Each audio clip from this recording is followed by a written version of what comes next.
Ramai yang bersara dalam keadaan miskin kerana mereka ambil mudah hal persaraan. Ada juga yang fikir mereka ada anak-anak yang boleh tanggung mereka. Sebenarnya, anak bukanlah dana persaraan. Berdasarkan survei Persaraan Etika 2023, 46% rakyat Malaysia hanya mula merancang persaraan mereka di usia emas, iaitu 55 tahun dan ke atas.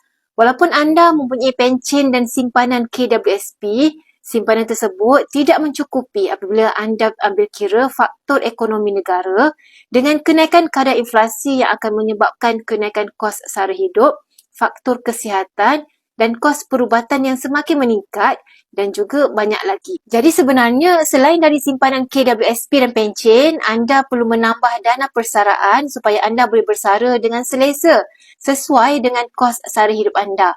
Jadi berapa dana persaraan yang cukup untuk bersara? Bergantung kepada keperluan individu. Ada individu yang boleh bersara dengan belanja RM1,000 sebulan, ada yang selesa dengan RM3,000 sebulan.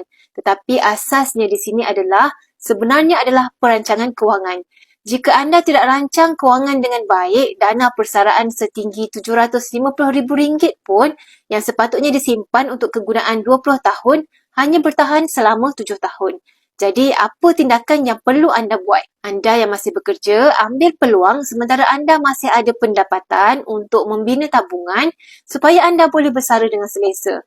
Bagi yang sudah bersara, buat kira-kira perbelanjaan anda dengan betul dan simpan sebahagian simpanan anda dalam bentuk emas yang dapat mengekalkan nilai simpanan anda walaupun anda simpan untuk berpuluh tahun lamanya.